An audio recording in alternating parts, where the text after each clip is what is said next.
My assignment tonight is to address the topic of the world, the flesh, and the devil. And I'm going to do that from the first paragraph here in Ephesians chapter 2, where we see all three of those things interacting with individuals. As we do this, and as I look at this, I'm reminded of a conversation that I had a few weeks ago. I was leading a group in Israel, and I met an Israeli guide. He wasn't our guide, but I met an Israeli guide. Our guide was a believer, and though we didn't see things exactly the same way, he was a brother in the Lord. This was a secular Jew who really was kind of New Age more than anything else. And as we began to talk, he realized that I understood something about Judaism, understood something about the Old Testament. And he said, there's just something that somebody's just going to have to explain to me. This whole Trinity thing. And so we sat there, I don't know, for the next 15 minutes, just talking about the doctrine of the Trinity. And after a while, he just sort of shook his head and smiled real big and told me how much he appreciated it, because he had talked to many Christians and been involved with many Christian groups. And the most he'd ever gotten when he said, somebody's going to have to explain this Trinity thing to me, was, well, you just got to believe it.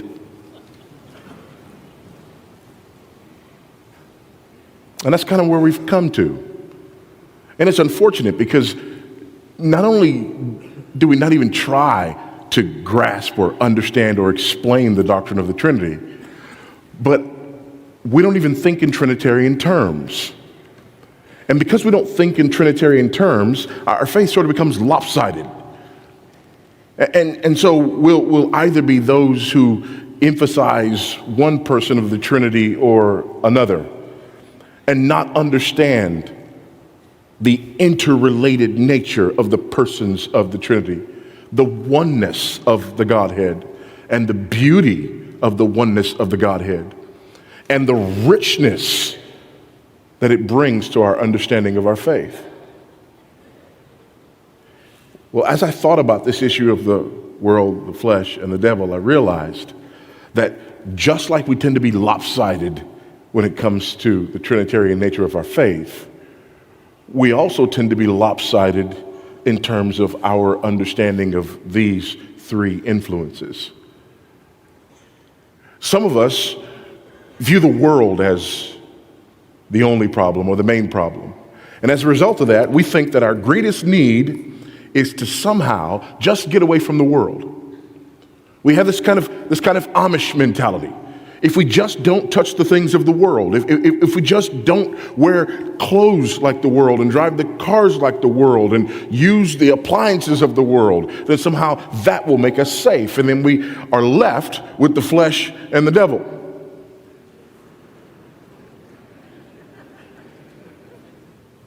Not to mention the fact that just because you use something that's not from the world today,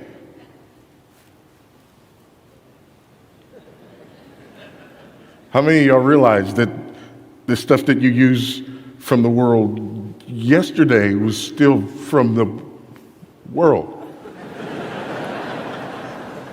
So I won't use a car, but I'll use a buggy.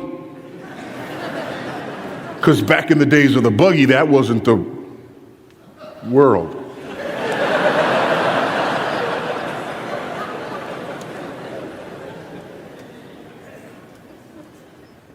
Then there are others. And we just concentrate on the devil, and everything's the devil. Flip Wilson theology. The devil made me do it. Okay?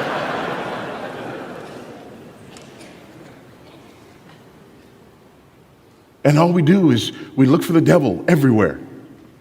Or as we'd say in Texas, look for the devil everywhere. That's beyond everywhere, okay? And so it's the devil. It's always the devil. It's the devil that made you do this. It's the devil. It's the devil. It's the devil. And there we are left with the world and the flesh.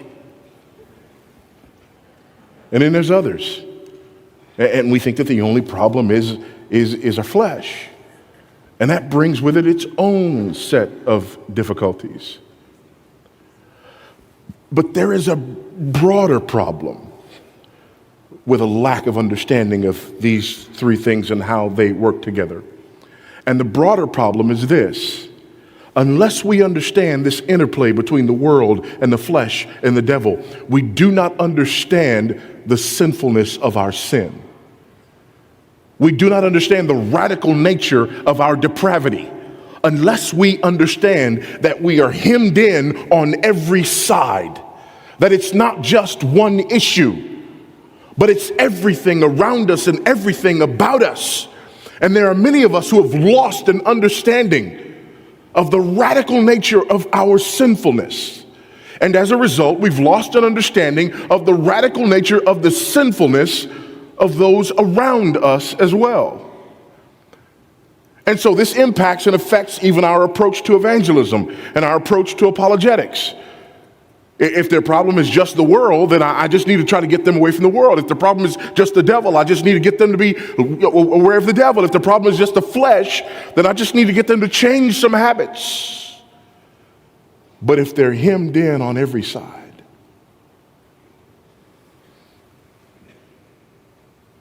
this also affects our understanding of the radical nature of our redemption. We don't have a full-orbed picture of what it means to be saved, what we're saved from, whom and what we're saved by. And so on both ends of that spectrum, it's important for us to grasp these truths.